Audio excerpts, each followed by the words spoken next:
আসসালামু আলাইকুম। Genesis MRCP টিমের পক্ষ থেকে আজকের লাইভ সেশনে সবাইকে স্বাগতম। খুব সংক্ষিপ্ত একটি লাইভ সেশন।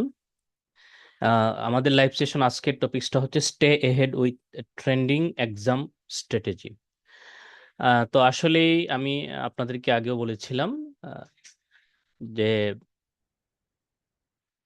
এমআরসিপি পরীক্ষার এক্সাম স্ট্র্যাটেজিটা বা এক্সাম পদ্ধতিটা দিন দিন পরিবর্তন হচ্ছে।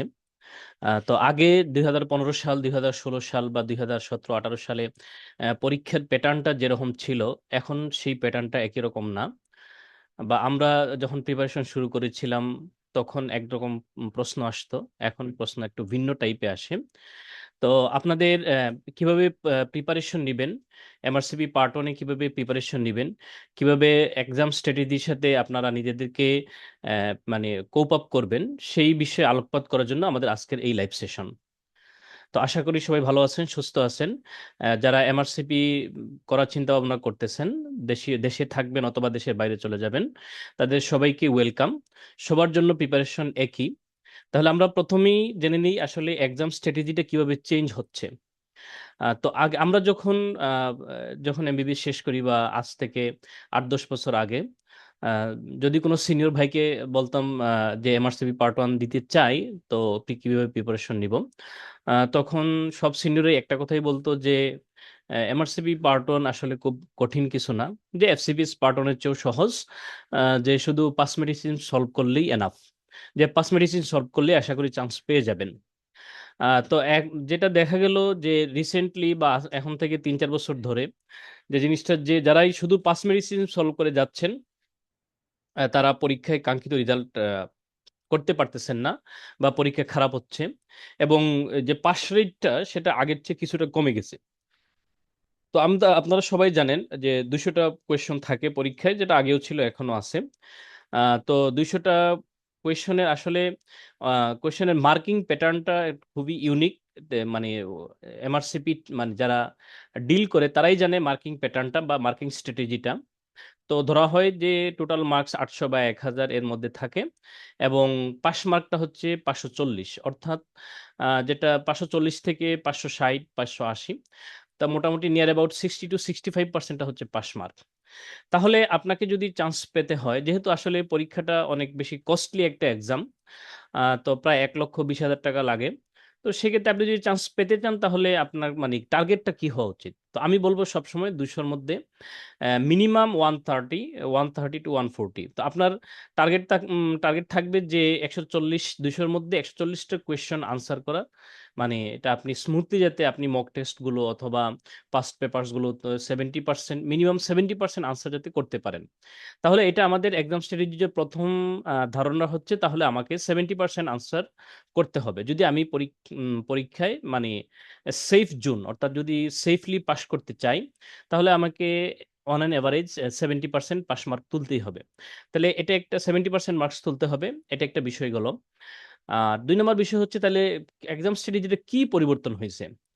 সবচেয়ে বড় যে পরিবর্তন সেটা হচ্ছে এক্সাম স্ট্র্যাটেজিতে, যে এখনকার এক্সাম গুলো আসলে অনেকটা গাইডলাইন বেসড হয়ে গেছে এক্সাম ইয়েগুলো।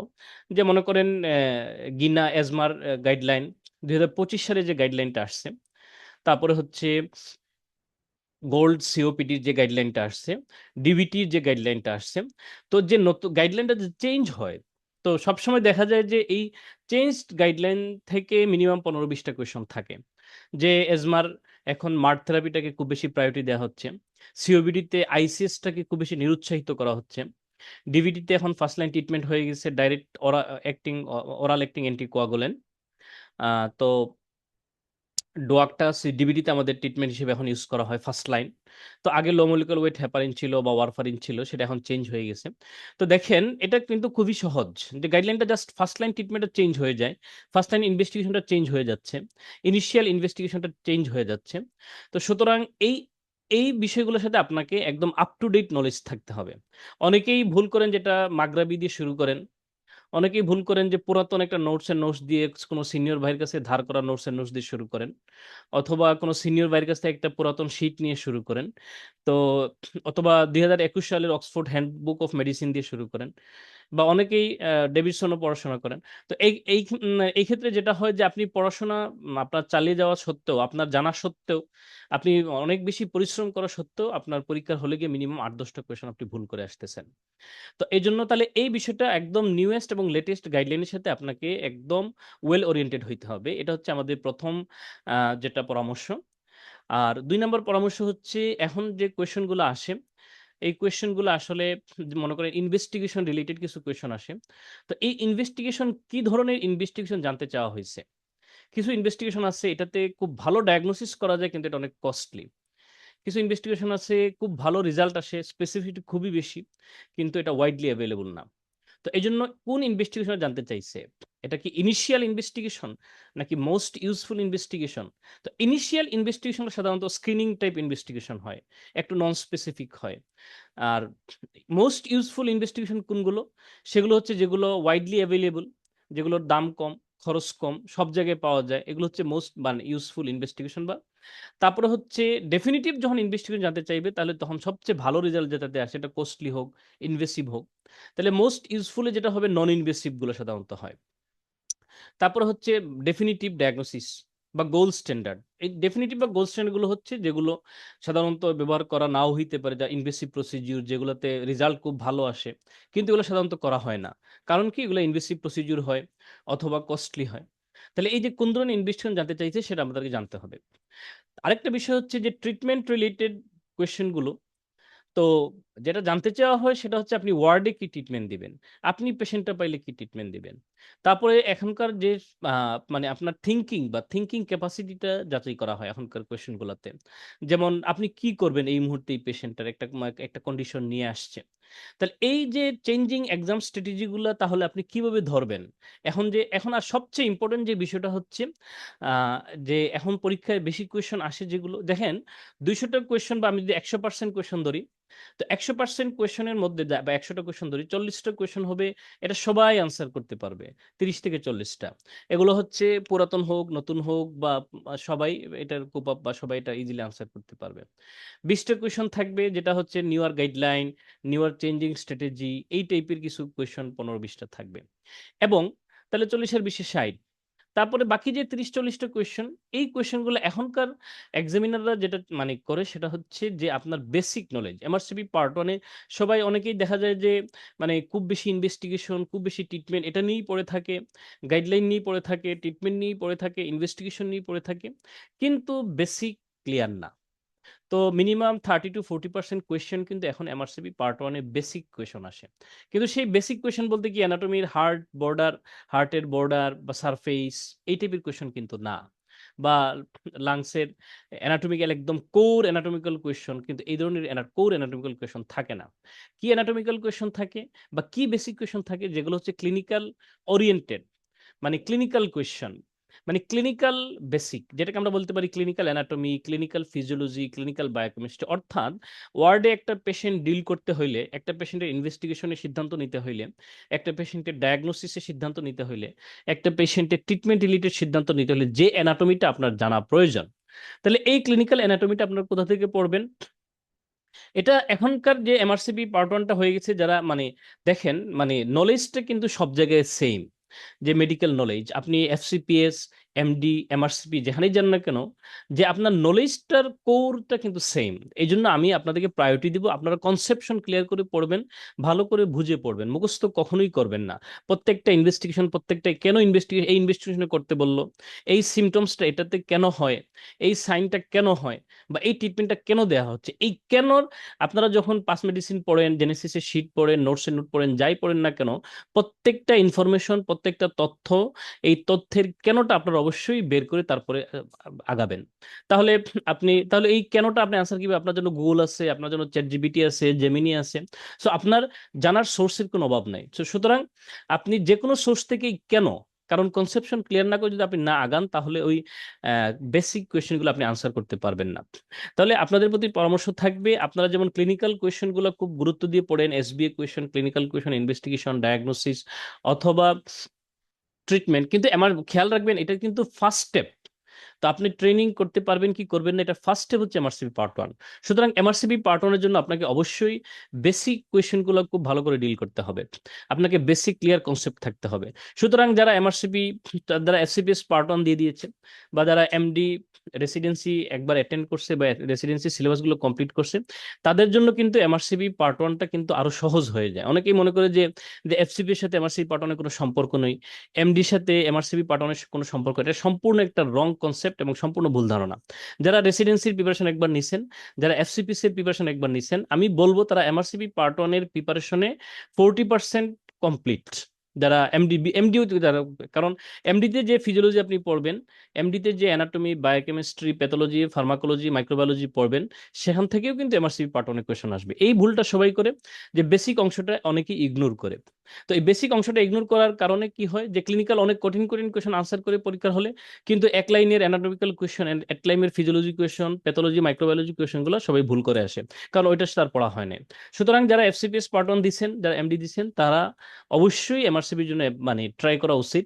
কারণ এই আপনি যখন এমআরসিপি, এফসিপিএস বা রেসিডেন্সি দিয়ে দিলেন, তখন কিন্তু আপনার এমআরসিপি পার্ট 1 এর যে বেসিক অংশের প্রিপারেশনটা কিন্তু আপনার মোটামুটি হয়ে যাবে। তাছাড়াও আপনি যখন জেনেসিস শীট পড়বেন অথবা পাস মেডিসিনে পড়বেন, পাস মেডিসিনেও কিন্তু বেসিকের উপর আলাদা টেক্সট বুক আছে পাস মেডিসিনের ভিতরে। তাহলে এই হচ্ছে আমার মোটামুটি এই যে বর্তমান এক্সাম স্ট্র্যাটেজিতে আপনার কি বিষয়গুলো খেয়াল রাখতে হবে। তাহলে আমি সর্বশেষ যে বিষয়গুলোর উপর আপনি কি পড়াশোনা করবেন, তো আপনি পার্ট 1 যদি খুব ভালো করে পড়াশোনা মানে মানে আপনি যদি রিস্ক ফ্রি করতে চান, তাহলে যারা এফসিপিএস পার্ট 1 বা রেসিডেন্সি দিচ্ছেন তাদের জন্য একটা প্লাস পয়েন্ট, তাদের এই যে বেসিক যে কোয়েশ্চেনগুলো সেগুলোতে আপনি আগায় থাকবেন। আর যদি যারা এই এফসিপিএস পার্ট 1 অথবা রেসিডেন্সি দেন নাই, এখন তারা কিভাবে বেসিক কোয়েশ্চেন গুলা ডিল করবেন সেটা একটা ইম্পর্টেন্ট কোয়েশ্চেন। একটা বিষয় হচ্ছে, আপনি যখন ক্লিনিক্যাল কোয়েশ্চেন গুলো পড়বেন, তখন যে আপনার সাইন সিমটম অথবা যে টেক্সট বুক দেওয়া থাকবে সেগুলো একটু ভালো করে পড়াশোনা করবেন। এবং আমি যেটা বললাম কেন, যে বিষয়গুলো কেন হয়, কেন সাইন সিমটম হয়, কেন ইনভেস্টিগেশন দেওয়া হয়, এই কেনর গুলোর উত্তর খুঁজবেন।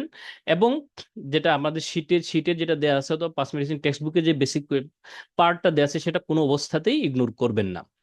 আর 2 নম্বর বিষয় হচ্ছে, তাহলে এরপরে আপনি কি করবেন। এরপরে আমার পরামর্শ থাকবে, আপনি পাস মেডিসিনটা খুব ভালো করে একবার শেষ করবেন।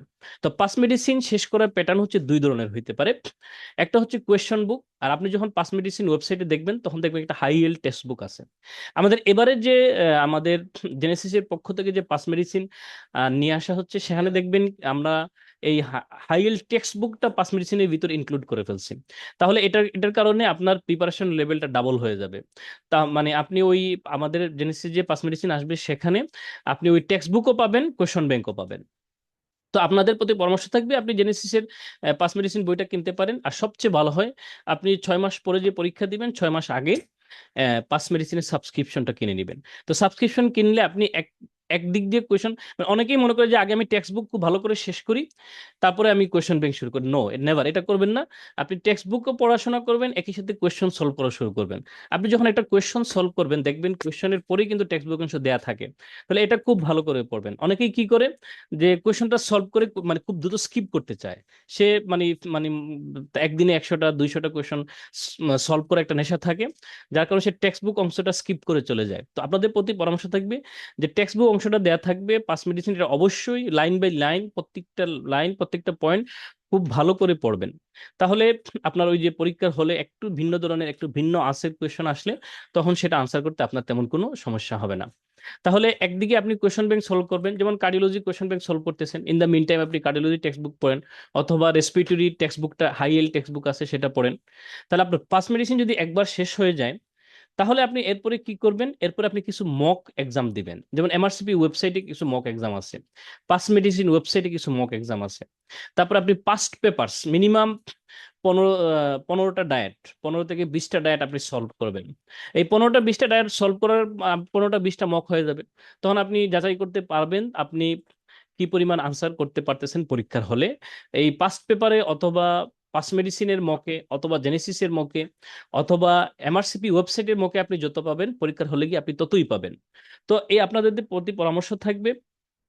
এবং যেদিন আপনি টাকাটা জমা দিবেন, তার 1 বা 2 দিন আগে আপনি এমআরসিপি ওয়েবসাইটের মকটা সলভ করবেন। সলভ করে দেখবেন যদি আপনি ন্যূনতম 65 to 70% মার্কস পাচ্ছেন কিনা। যদি পান, তাহলে আপনি টাকাটা জমা দিবেন, না হলে আপনি টাকাটা না জমা দেওয়াটা রিস্কি হয়ে যাবে। তো এটা হচ্ছে আমার ওভারঅল পরামর্শ। তাহলে আপনি প্রথমে পাস মেডিসিনটা খুব ভালো করে শেষ করেন, কোয়েশ্চন ব্যাংকটা শেষ করেন, পাস মেডিসিনে হাই ইয়েল্ড টেক্সট বুকটা শেষ করেন।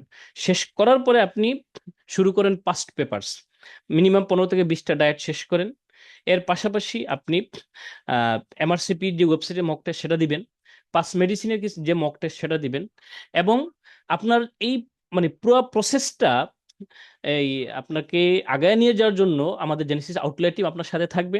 জেনেসিস আউটলাইর টিমের খুবই এনরিচড শিট আছে, যেখানে আপনার মাগরাবি নোটসের নোট, তারপর হচ্ছে পাস মেডিসিন, পাস টেস্ট সবগুলোর একটা কম্বিনেশন আপনি এখানে পাবেন। সবগুলোর মানে আহ, সবগুলো সবগুলো থেকে কনসাইজ করে আমরা আমাদের শিটটা রেডি করছি। শিটটা খুবই এনরিচড। আপনি যদি জেনেসিসের শিটটা পড়েন তাহলে আপনাকে আলাদা টেক্সট বুক কি পড়বো সেটা নিয়ে খুব বেশি চিন্তা করা লাগবে না। এর পাশাপাশি আমি আপনাদের পরামর্শ দিব এই যেগুলো বললাম, এর পাশাপাশি আপনার পাস টেস্ট আমাদের জেনারেসিস এমআরসিপি এসপিরিয়েন্ট টেলিগ্রাম গ্রুপ আছে। আপনি পাস্ট পেপারগুলো কিন্তু আমাদের টেলিগ্রাম গ্রুপে পেয়ে যাবেন, এবং লেটেস্ট পাস টেস্ট গুলো আপনি পেয়ে যাবেন। এবং পাস টেস্ট যদি পারেন একবার পুরোটা শেষ করবেন, যদি নাও পারেন অন্তত 100 থেকে প্রত্যেকটা সাবজেক্টে প্রত্যেকটা টপিকসে 100 থেকে 150টা করে সলভ করবেন। আচ্ছা, আর সর্বশেষ যেটা বলবো যে আপনাদের মিনিমাম যে 9টা সাবজেক্ট আছে, 9টা টপিকস আছে যেখানে সেম কোয়েশন আসে। তো অনেকে কি করে যে কার্ডিওলজিতে মানে 1 সপ্তাহ ধরে কার্ডিওলজি পড়ে, কিন্তু যখন রেনাল পড়ে, রেনাল তো ছোট, তাই রেনাল 3 দিনে শেষ করে, রেসপিরেটরি 2 দিনে শেষ করে। নো, আপনি প্রত্যেকটা সমান গুরুত্ব দিয়ে পড়বেন, কারণ প্রত্যেকটা থেকে সমান কোয়েশন আসে। যেমন cardiology, pharmacology, endocrinology, gastrohepatology, neurology, infectious, renal, respiratory, rheumatology, এই প্রত্যেকটা থেকে আপনার 14টা করে কোয়েশন আসবে। সুতরাং আপনি রেনালও সমান গুরুত্ব দিয়ে পড়তে হবে, রেসপিরেটরিও সমান গুরুত্ব দিয়ে পড়তে হবে, রিউমেটোলজিও সমান গুরুত্ব দিয়ে আরো ভালো করে পড়তে হবে। কারণ আপনি কার্ডিওলজি যখন পড়বেন অনেক বেশি পড়ে মাত্র 14টা কোয়েশন পাবেন, আবার রিউমেটোলজি অল্প পড়েও আপনি 14টা কোয়েশন পেয়ে যাবেন। সুতরাং আপনাকে এই রিউমেটোলজি, রেসপিরেটরি, রেনাল এগুলোও সমান গুরুত্ব দিয়ে খুব ভালো করে পড়তে হবে। আবার দেখেন সাইকিয়াট্রি, ডার্মা এগুলো তো খুবই কম মানে পড়াশোনা, কিন্তু দেখা যায় যে সাইকিয়াট্রি, ডার্মাতেও কিন্তু 8 বা 9টা করে কোয়েশন থাকে। তারপরে জেরিয়াট্রিক মেডিসিন, কার্ডিওলজির 10 ভাগের 1 ভাগ পড়া, কিন্তু কার্ডিওলজিতে 14টা কোয়েশন আসবে, জেরিয়াট্রিক থেকে আপনার 8টা কোয়েশন আসবে, হেমাটোলজি থেকে 10টা কোয়েশন থাকে। এছাড়া যে অনকোলজি, অপথলমোলজি, পেলিয়েটিভ এগুলোতে পড়া খুবই কম, কিন্তু এগুলোতে প্রত্যেকটা থেকে 4 থেকে 5টা করে কোয়েশন আসে। তো অনেকেই কি করে যে কার্ডিও, এন্ডোক্রাইন, গেস্ট্রোহেপাটো পড়তে পড়তে টায়ার্ড হয়ে যায়, ইনফেকশাস 2 সপ্তাহ নিয়ে পড়ে, তারপর ওই অপথলমোলজি কোনো মতে একদিনে শেষ করে, অনকোলজি একদিনে শেষ করে, হেমাটোলজি একদিনে শেষ করে। আপনি কার্ডিওলজি 7 দিনে 14টা কোয়েশন শেষ করতেছেন, আবার আপনি অপথলমোলজি মাত্র দিচ্ছেন সময় একদিন, তাহলে তো হবে না। তাহলে কার্ডিওলজিতে আপনি যদি 7 দিন সময় দেন 14টা কোয়েশনের জন্য, তাহলে অপথলমোলজিতে আপনাকে 4টা কোয়েশনের জন্য মিনিমাম 2 দিন বা 3 দিন সময় দেওয়া উচিত। তো সুতরাং আমার আমার মেসেজটা হচ্ছে যে ছোট ছোট টপিক যেগুলো palliative, ophthalmology, oncology, geriatric, dermatology, psychiatry, এগুলোতে পড়া কম দেখে কম গুরুত্ব দেওয়া যাবে না, এগুলো পড়া কম এর জন্য আপনি বেশি গুরুত্ব দিবেন। এরপরে যেটা বললাম যে ক্লিনিক্যাল সায়েন্স ওরা ওয়েবসাইটে বলে যে 25টা কোয়েশন, কিন্তু আমি যেটা বললাম যে ক্লিনিক্যাল সায়েন্স মানে বেসিক, সেই বেসিক থেকে ওরা মিনিমাম 40টা কোয়েশন দেয়। তো এখানে দেখেন আপনার হিস্টোলজি থেকে 2টা কোয়েশন থাকে, এদের ক্লিনিক্যাল অ্যানাটমি, বায়োকেমিস্ট্রি, ফিজিওলজি, এগুলো এগুলো থেকে 3 বা 4টা করে কোয়েশন থাকে। সুতরাং এগুলো কিন্তু আপনাকে যদি আপনি ভালো করে আনসার করতে না পারেন তাহলে কিন্তু পরীক্ষা আপনি রিস্কে পড়ে যাবেন। তারপরে জেনেটিক, ইমিউনোলজি এবং বায়োস্টেট এগুলো কিন্তু সমান গুরুত্ব দিয়ে পড়তে হবে, কারণ প্রত্যেকটা থেকে 4 থেকে 5টা করে কোয়েশন থাকে। তো এই জন্য আমার সর্বশেষ মেসেজ হলো আপনি সিলেবাসটা খুব ভালো করে দেখেন। এমআরসিপি ইউকে লিখে সার্চ দেন, ওদের ওয়েবসাইট পাবেন, ওয়েবসাইটে খুব সুন্দর করে কোন টপিকস থেকে কতটা কোয়েশন আসে সেটা দেয়া আছে। এই সিলেবাসটা আপনি লিখে আপনার প্রথমে টেবিলে টাঙ্গায় রাখেন, টেবিলে কিংবা ওয়ালে এই সিলেবাসটা টাঙ্গায় রাখেন, এবং সিলেবাসটা মুখস্থ করেন মিনিমাম একদিন লাগায় কোনটা থেকে কতটা কোয়েশন আসে। সুতরাং আপনাদের প্রতি এই পরামর্শ থাকবে, আপনারা একদম মানে শুরু করে দিলাম কোনো কিছু জানলাম না, বুঝলাম না, বা কোনটাতে কতটা কোয়েশন আসে সেটা ভালো করে মানে অ্যানালাইসিস না করে আপনার পড়াশোনা শুরু করবেন না। তো এই হচ্ছে আমাদের আজকের পরামর্শটুকু। সবাই ভালো থাকেন, সুস্থ থাকেন। আসসালামু আলাইকুম।